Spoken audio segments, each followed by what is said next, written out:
inshuti bakunze urubuga rw'amakuru n'ibitekerezo, twongeye kubasuhuza tubaha ikaze mu kiganiro twabateguriye kuri uyu munsi, kandi tubifuriza kugubwa neza aho muri bose. Ni iby'agaciro kubagira kandi ni n'iby'agaciro kubaganiriza, tukabasesengurira amakuru anyuranye tuba twabashakiye, ndetse tukabasesengurira amakuru amwe n'amwe yuje ibinyoma babanga mwabo bahora baharanira kubatamika kugira ngo babayobye, babashyushye imitwe cyangwa se babateranye n'ubuyobozi bw'igihugu cyacu. Biyita opposition, bakiyita intyoza kandi ari ibihura. Uyu munsi rero twabashakiye inkuru tugiye kubaganiraho hamwe n'umutumirwa wacu musanzwe mumenyereye, mu kanya araza kubasuhuza.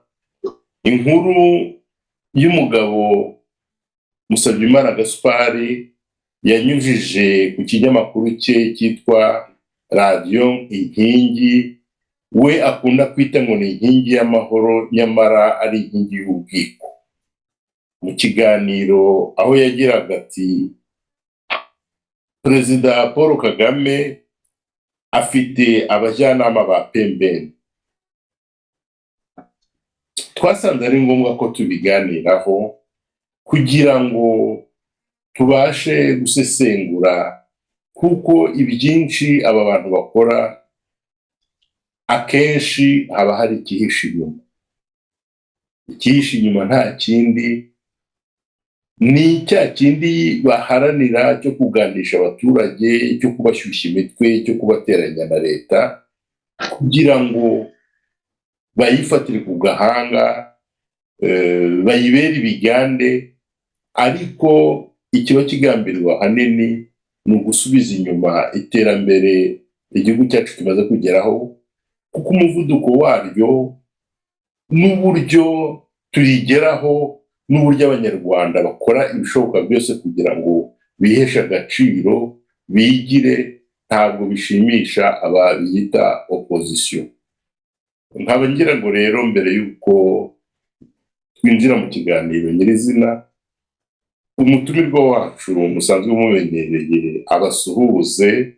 Kubibwira byo ndumva abibwiye kenshi musanzwe mumenyera, ariko ntibyamubuza kongera kubibwira kugira ngo abaturebye uyu munsi, abakuri iki kiganiro bwa mbere, babashe nabo kumumenya no kugirana ubumwe nawe, kugira ngo tuganire tunezerewe kandi dushyikirane. Muvandimwe Egide, umwanya ni uwanyu. Nagira ngo musuhuze abadukurikiye bose, abakunzi ba RNN n'abakunzi b'igicaniro TV, hanyuma tuganire dufitanye ubumwe, dushyikirane, dususurutse. Urakoze cyane Rukirana Robert. Nshimire cyane abakurikira cyane TV RNN. Hanyuma yes, nge nitwa Egide Rwashya, aba w'igicaniro TV. Iteka akaba ari iby'agaciro kubana namwe. Mbibutse rero ko mwakwiyabonesha kuri izi channel zombi kugira ngo ibiganiro tubagezaho mujye mubibona bwangu bigisohoka. Ubundi mbashimire kuba mudukurikiye. Murakoze. Urakoze cyane nawe Egide. Nk'uko nari maze kubibabwira bakunzi b'urubuga rw'amakuru n'ibitekerezo RNN, uyu munsi tuje kubaganirira kuri iriya nkuru yasohowe na Radio Inkingi, inkingi y'ubwiko, ivuga ngo Paul Kagame ngo afite abajyanama pembeni. Iyo nkuru ndakeka warayibonye muvandimwe Egide. Yego narayibonye. Sinzi uko mwebwe mwayifashe aho ku gicaniro TV. Buriya rero nge ndatangira ahubwo mbaza uyu mugabo Musabyimana Gaspard. ubundi we iyo nkuru yayikuye yabibwiwe n'iki ko hari abajyanama bo ku ruhande, nuko hari aho byagaragaye. Umuntu wabigaragaje wa mbere ni nyakubahwa perezida wa repubulika ubwe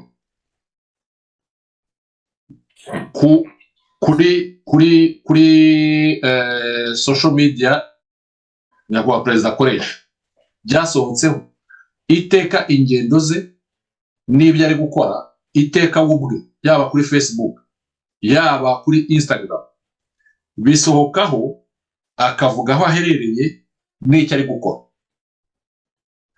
Niwe rero wavuze ati dore aho mperereye muri Amerika, dore abo ndi kumwe nabo, urumva, akavugana n'abari.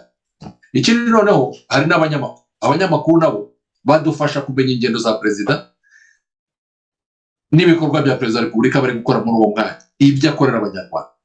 Nta gishya rero uriya mugabo Musabyimana Gaspard avumbu, ntacyo, nta kintu aje kubwira abanyarwanda kitazi. Twese uwa mbere ubitugezaho ni nyir'ubwite, barabyumva. Noneho rero niba avuga ati bikaba ari cyo kibazo, avuga ati afite abajyanama bo ku ruhande, koko muri iki gihe ibyo ni ibintu wanenga koko? mu gihe turimo wanenga ko umukuru w'igihugu afite abajyanama? Ahubwo byaba ikibazo badahari. Icyo rero ashaka kubwira abanyarwanda, icyo ashaka kubabwira mu bucucu bwe ni igiki? Arashaka kubwira abanyarwanda ko perezida wa repubulika afite abajyanama bamugira inama. Kandi Arobe, ndakubwira ngo wowe nawe uze kubareba abo bantu umwire ni bantu ki, bari kubyumva? Ese abo bantu abanyarwanda n'u Rwanda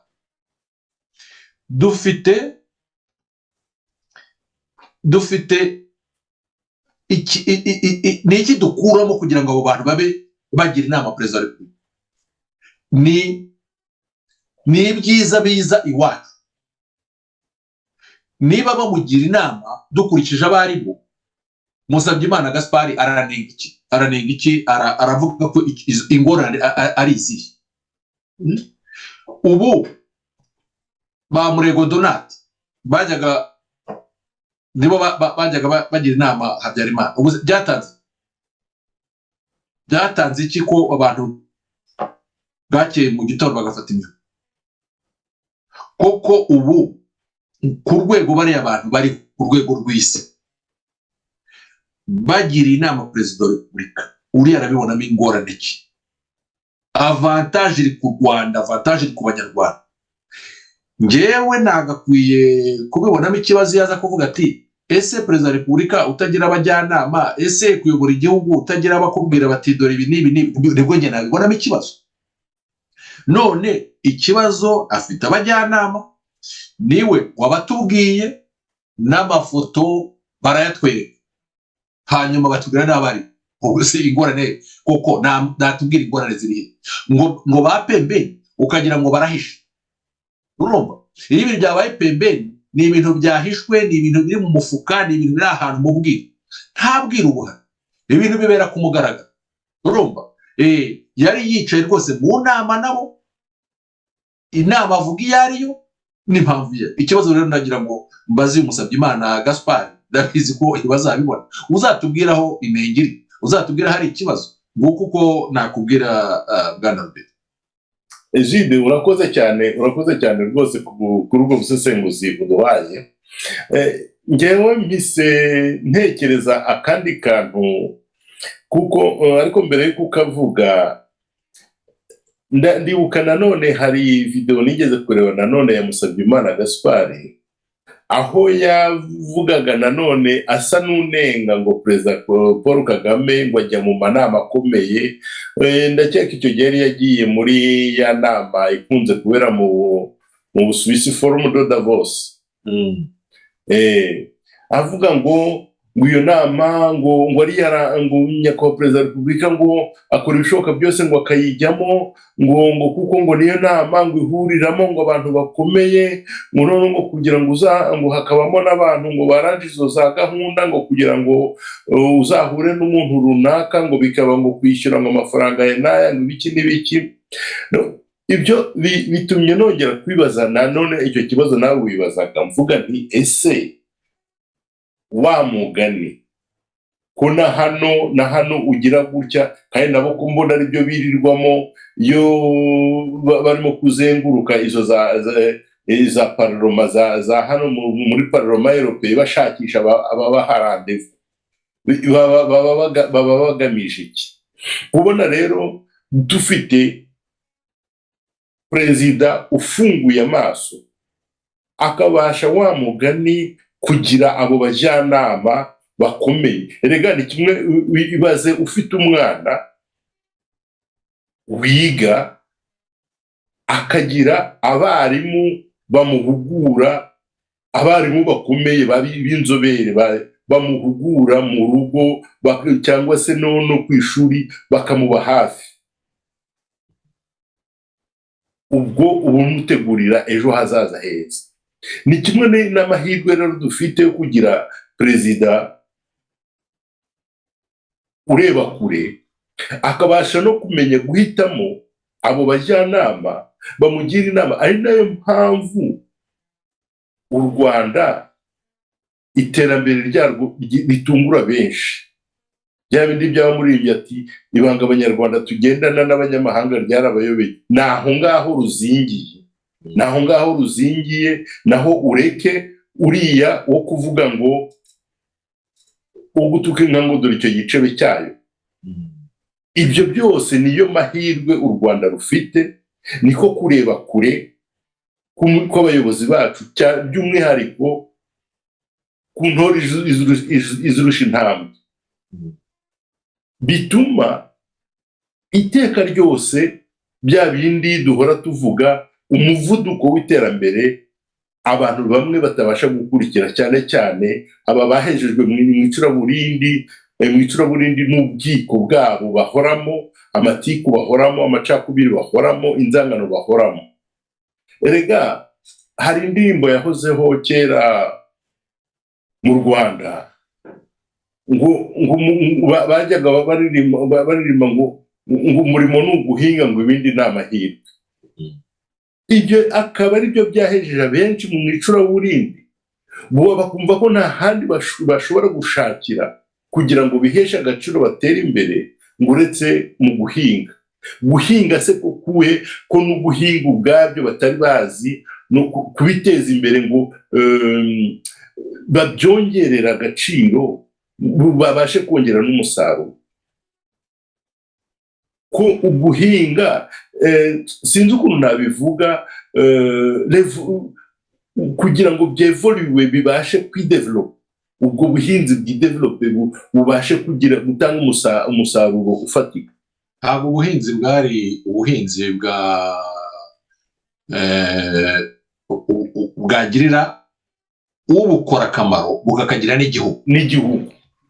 Ubuhinzi bwari buhari bwashoboraga kugutunga wowe n'abawe, ararigere ukaba wabasha kujyana duke ku isoko kugira ngo ugure umunyu, isukari n'utundi tuntu ukeneye, bikaba birarangiye. Cyangwa se ukavuga uti ngewe nejeje ibirayi bingana gutya, ukaba wabijyana ku isoko ugakuramo amafaranga yakwishyurira umwana minerva. Ubwo kuko naho ngaho byari bigarutse, naho byari bihagarariye bya bindi tujya tuvuga ngo gutekereza kwagutse, gutekereza kure y'izuru ryawe. Ugasanga umuntu aheze muri iryo curaburindi, abayeho ubuzima bwe bwose gutyo, nibyo araza abana be. Naho ubu ngubu ubuhinzi buhari ubu ngubu. Yes, ubuhinzi icya mbere yuko bunagutunga, urabanza ukavuga uti nge nzatunga n'akarere, nzatunga aka karere, nzabaha ibirayi, nzabaha ibyo wiyemeje guhinga. Ukavuga uti ntabwo bizabura abaturage bahangaha, ntabwo ibyo bintu bazabibura kubera ko nabyiyemeje. Ugakoresha amafumbire akomeye, ugakoresha amafumbire mvaruganda, mbese kakagira ku buryo mu musaruro wihamo umushahara, wowe wihamo umushahara, ugahamo umushahara n'abagukorera. Urabyumva? Ku buryo ibyo bintu bivaloriza, banki ikaba yanazi ikareba ibikorwa ukora, banki ikaguha amafaranga ikurikije ibikorwa byawe, imirima yawe, ibyo uheza. toni zingahe, none babivariza bakavuga ati uyu muntu tugiye kumuha inguzanyo kugira ngo akomeze akora aka kazi akora. Kera ibyo bintu byashoboka, naga ushobora kuza ngo uvuge ngo ufite umurima uyu n'uyu ngo uhinga ibi n'ibi ngo banke ibiha agaciro. Ariko ubu ngubu ibyo byose, ngarutse rero ku kintu wavugaga cyo kuba umuntu yagira ingorane bitewe n'aho perezida wa repubulika ajyane, ngewe si ibyo ni bya bindi iteka duhora tuvuga Albert, iteka babona ikibazo ahantu ahubwo hari ibisubizo. Ngewe ndi umuturage w'igihugu, nkabona perezida wa repubulika unyobora nta nama ajyamo, ngewe navuga ariko kuki duhora mu kato, kuki duhora twebwe tudatumirwa? Kuko iyo mutuye perezida wa repubulika ni ukugira ngo abahagararire muri buri kintu cyose mwebwe nk'abanyarwanda muba mwifuza kujyamo, kuko iyo yahageze ibihavugirwa biragaruka mukabimenya nk'abanyarwanda, nk'abanyagihugu. Ndavuga buri mu perezida yawo nagakwiye kugira akaga, nagakwiye kugira ingorane mbona igihugu cyanjye nta hantu kijya, nagakwiye kugira ingorane mu gihe igihugu cyanjye nta nama gitegura. None uyu mugabo afite ikibazo cy'uko perezida ajya Davos. Ntabwo ari naho gusa, perezida wa repubulika ari mu banyafurika bake bahamagarwa mu nama ya G20, iriya nama y'ibihugu 20 bikize kurenza ibindi. Bamutumiramo, uza abanyafurika baba barimo, haba harimo uwa South Africa, rimwe na rimwe uwa Nigeria, sinzi hari igihe atajyayo, ariko undi muntu utajya uburamo ni nyakubahwa perezida wa repubulika. Bibaza se ko bahera kuziye kritere kugira ngo batumire perezida wa repubulika hari ni bya bindi byose ni ekonomi, ni finance, n'iki, bakareba development y'igihugu, bakareba n'ibintu byinshi cyane aho igihugu kigeze n'icyerekezo gifite. Iyo hagiye ahantu nk'ahariya abe, uba ugomba kuganira n'abantu, uba ugomba gukora amanama nabo, uba ugomba kuvugana nabo. Ese mwavugana iki niba iwawe ibintu bitagenda neza? Ese bakubona, twagiye tubona inshuro nyinshi amafoto aba agaragaza ahantu aba ari.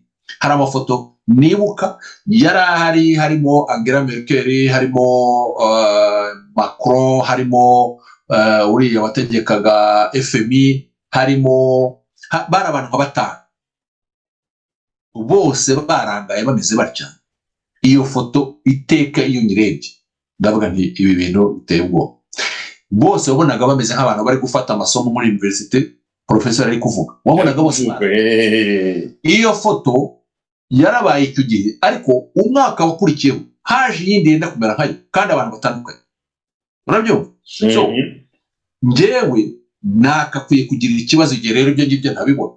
None uriya abifitemo ikibazo kandi yahagarariye, niba yemera ko ari umunyarwanda, uri kubyumva?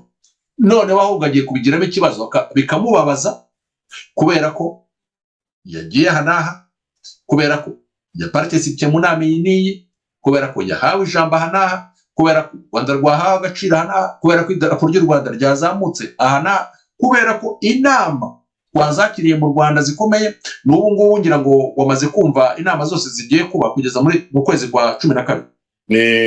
Hagiye kubera amanama menshi kandi akomeye. Ubu baraje bavuge bati aya manama kuki agiye mu Rwanda, aya manama kuki agiye mu Rwanda. Urabyumva? Twagiye tuvuga kenshi ko inama nk'izi iyo zibaye, babyara babo bari mu Rwanda, urumva, abishwa babo bari mu Rwanda, maybe barumuna babo barahari cyangwa bakuru babo, ba nyirakuru, ba nyirase, abo bose barahari. Ibyo bintu byose biza mu Rwanda, babishaka batabishaka, amafaranga, amadovize aza mu Rwanda, abo bene wabo abageraho. Uramyumva? Mu buryo ubwo aribwo bwose tandukanye.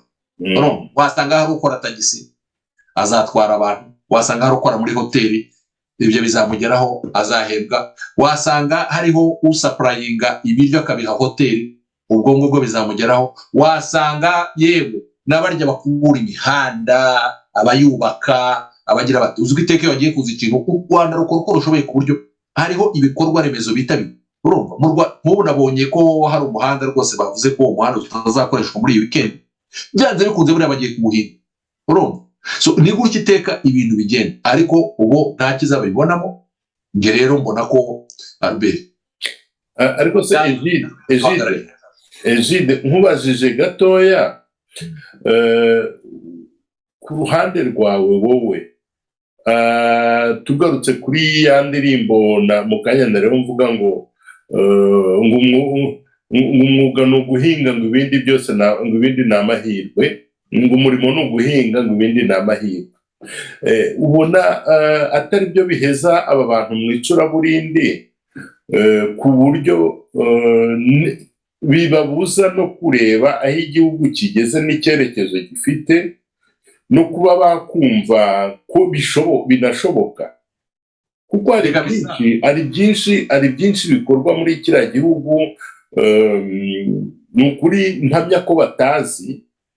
Ndagira ngo nkwibutse ko nanjye ubwanjye mbere yo gusubira mu Rwanda, igihugu nkunda kubivuga kenshi, nagitekerezaga nk'uko nagiherukaga muri 1993, ngatekereza utuyira tw'iwacu, imirombero twanyuragamo, abaturanyi twari dufite, nkabitekereza ko ariko bikiri, nkumva ko ngize n'umushinga nahakorera, nkakomeza kureba kuri ya shusho muri 1993 uko hari hameze.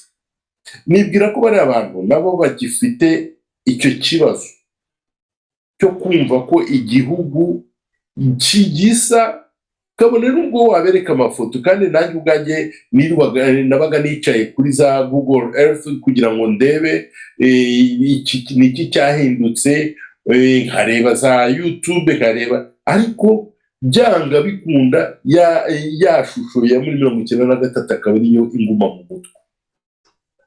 Nibwira ko nabo aricyo kibazo bafite, noneho byakubitiraho na bya bindi byo kuvuga ngo umurimo ni uguhinga ngo ibindi byose ni amahirwe, nabyo bikabagusha nanone mu icuraburindi. Niho uzasanga nka wa mugabo twavugagaho Michel Niyibizi ndetse na Musabyimana Gaspard mu makuru birirwa bavuga, iyo bagarutse kuri Kangondo ntabwo bareba uriya mudugudu w'icyitegererezo leta yashyizemo ingufu ikawubaka, ikayashyira ibikorwa remezo, ikayashyira buri kimwe cyose, ariko bo bagahora mu mitwe yabo abaturage barasenye, ntibareba aho bavuye, ntabwo bareba urwobo igihugu kibakuyemo, ntabwo bareba iyo barimo kuvuga ngo ingurane, ntabwo bareba bya 70% y'abaturage batari bafite imitungo igeze no kuri miliyoni 3, ariko bakaba barahawe imitungo ifite agaciro ka miliyoni 10 ngo barebe umuturage, nk'uko ndabyibuka mu kiganiro wagiranye n'umuvugizi wungirije wa leta, avuga ati hari n'umuturage wari ufite akantu twabariye agaciro dusanga ari nk'ibihumbi 300 by'amanyarwanda, ariko ntibyabujije ko bamuha ingurane igeza kuri miliyoni 14. Ibyo ntibabibona, ntibumva ko binashoboka. Aho ngaho niho bahera batangira kuzana ibyo ngibyo ngo leta, ngo perezida, ngo afite ngo abajyanama pembeni, wa mugani wa pembeni ko badahishe, ko bagaragara mu itangazamakuru, ko nyakubahwa ubwe ku mbuga nkoranyambaga abyitangariza, amafoto akagaragara. Umuntu ajya kuvuga ngo ni pembeni gute, uretse ka karimi gashyeshya, ka karimi k'ubujajwa, ka karimi gacomekerereza, gashaka gushyushya imitwe y'abantu. Ibyo ngibyo nibyo bicara bagahimba, wagira ngo bafite za laboratwari, bagahimba kugira ngo bakunde bateranye abaturage na leta, uretse gusa ko byo badateze kubigeraho n'umunsi n'umwe. Erega Albert, bisa naho ubwenge bwabo bwahagarariye aho wavugaga muri za 1993-1994. Noneho ibyo bafite, ibyo batwaye mu mutwe nuko bazi ko bikimeze, n'ubwenge tekinoloji uko itwereka ntibashaka kubyemera, ntibashaka kubyakira batyo. So abo bantu rero nta kundi wabagenza, ni ko umutwe we wabo ukoze, waranangiye, umutima waranangiye, ubwonko bwaranangiye. Icyo twe dukora ni uguhora tuvuga ko cyangwa tugaragaza ibinyoma byabo. Urumva, ni uguhora tugaragaza ibinyoma byabo kuko imitima yabo yaranangiye. Ntushobora kunenga ikintu kitanengera, ntushobora kuvuga ngo iki ni kibi kandi ari cyiza kandi abantu babivuga.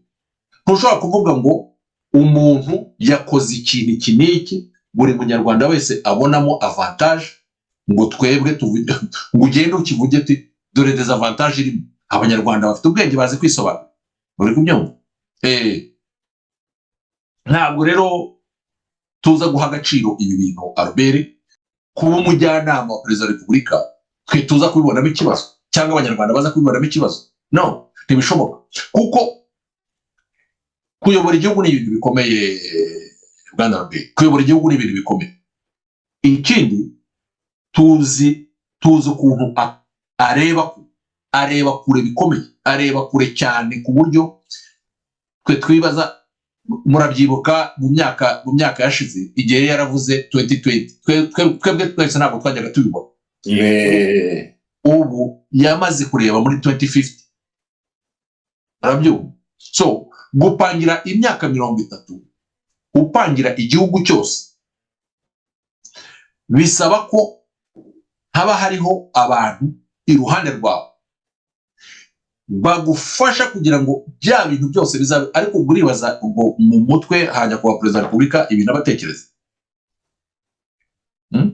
abatekereza iby'ingabo z'igihugu, abatekereza iby'abanyarwanda, abatekereza iby'amashuri, abatekereza n'abahinzi, abatekereza amavuriro, abatekereza abantu b'ikoranabuhanga, abatekereza abasherisheri, abatekereza, kandi ibyo byose akabitekereza muri ya myaka turi kuvuga. Uri kubyumva? So kuki rero aba bantu babigiramo ikibazo Albert? Sibyo, ni bya bintu byose twaze tuvuga tuti ni ukunenga ibintu gusa kugira ngo unenge, cyangwa se ngiye rimwe na rimwe no kugira ngo abone ibyaza kuvugira hano kuri murandasi.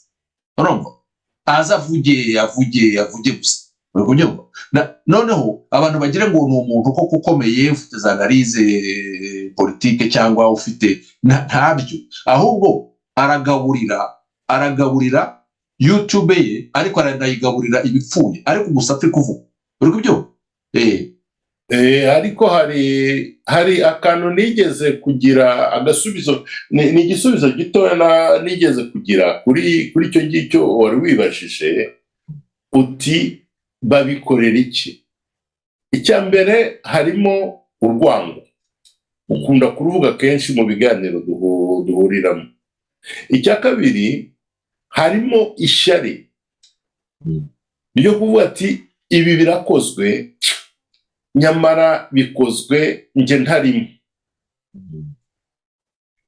Aho kugira rero ngo uriya ubikoze ashimwe cyangwa bamukomere mu mashyi, oya reka ni nka bya bindi ngo turatugabane niwanga bimeneke. Akavuga ati ngomba byanga bikunda kubigaragaza ukundi, kubiha indi sura bidafite, aho kugira ngo uriya abishimirwe. Ubundi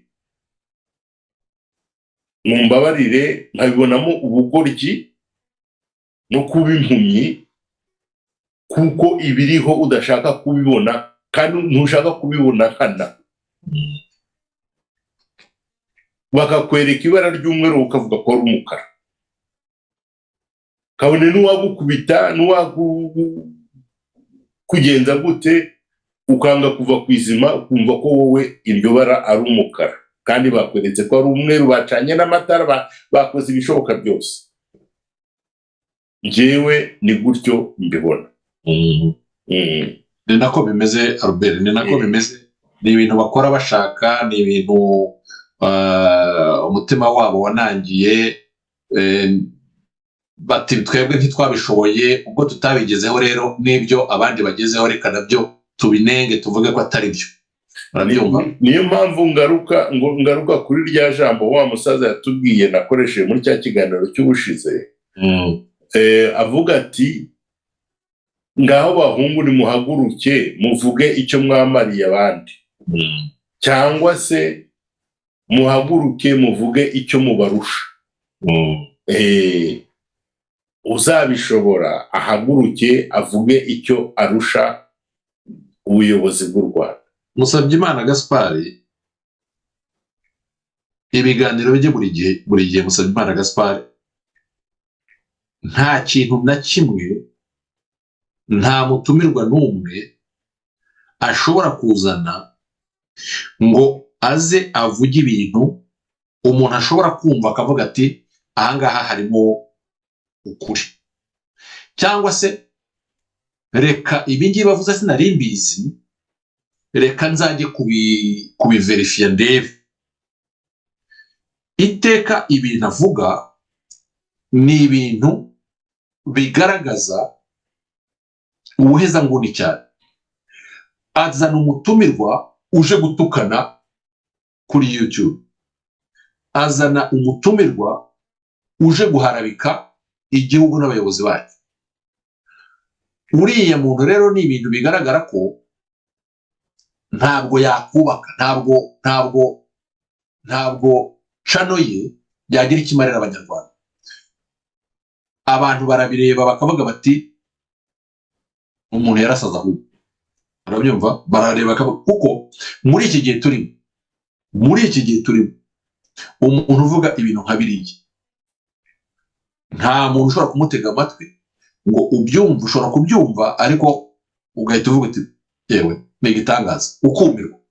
Ariko ntekereza ko harimo n'ikindi kibazo akunda guhura nacyo, nge nakita cyo gutandaraza, kuko uzamwumve mu biganiro bye avuga, uzi ko ari umuyoboke wa FDU, ariko nanone bakagira uramu presidente wabo witwa ngo witandukanije nabo, ngo agashinga icyitwa Darfa umurinzi, ariko bitavuze ko Darfa umurinzi harahitandukaniye na FDU. Bose agashaka kubakorera ntuza icyo nakwita icyaro propaganda, ntibivaneho y'amashyirahamwe bagiye bakunda gukora, cyangwa navuga amalliance, akajya gukora propaganda ya P5. Ibyo byose bigatuma nawe ubwe yibura n'ibyo avuga, akenshi nawe ugasanga atazi ibyo ari byo. Ugiye no kumubaza ukamubaza uti ibi bintu wavuze wowe urabona bishingiye kuki? Ashobora kurya iminwa. Kubera iki? Bimwe bivuze agambiriye kugaragaza Darfa umurinzi, ibindi yabivuze ari mu rwego rwa FDU, ibindi yabivuze ari RDR, ibindi abivuga ari P5. Ugasanga muri iyo rwaserera, muri iyo vurugusi nawe byamucanze. Naho ngaho kubera ibyo yumvise muri RNC, kubera P5 yewe yagiye mu manama ya P5, akaza ari byo ashyize imbere, agashaka kwerekana ko perezida ngo afite ngo abajyanama we yita pembeni. Kandi mu by'ukuri nk'uko tumaze kubigaragaza, perezida nta munsi n'umwe yigeze ahisha abajyanama afite. Bakunzi b'urubuga rw'amakuru n'ibitekerezo RNN, rwose turakomeza kubashimira kuba mwadukurikiye muri iki kiganiro.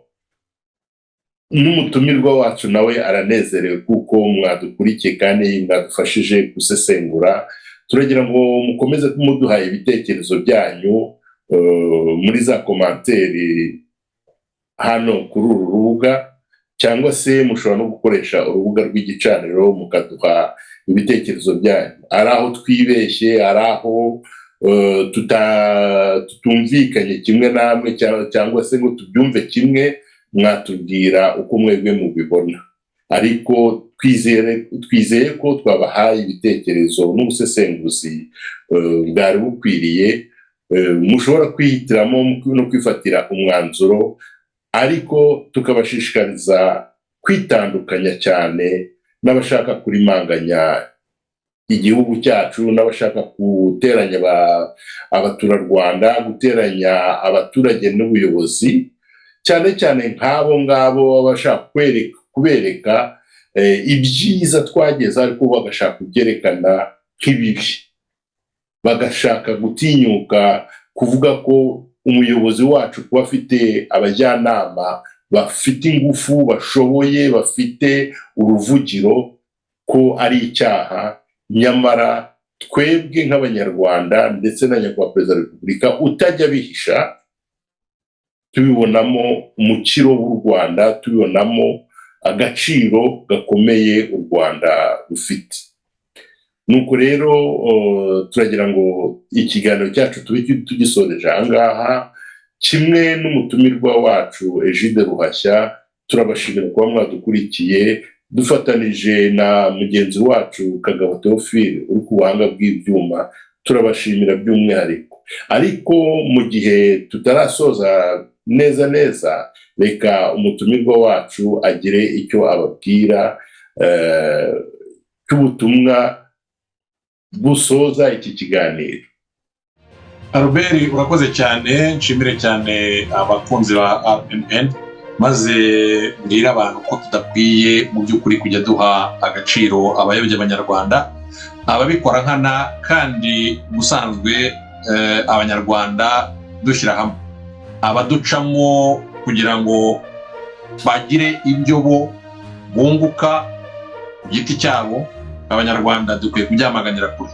Maze nanone nanjye nshishikarize buri wese kuza gukora subscribe, gukora like and share, kugira ngo bijye bibageraho vuba na bwangu. Nshimire abari badukurikiye kandi mbifurize ibihe byiza. Urakoze cyane Ukiranare Abel. Urakoze Egide, mukomeze mugire ibihe byiza kandi mudusurize abakunzi bacu n'abakunzi banyu bose.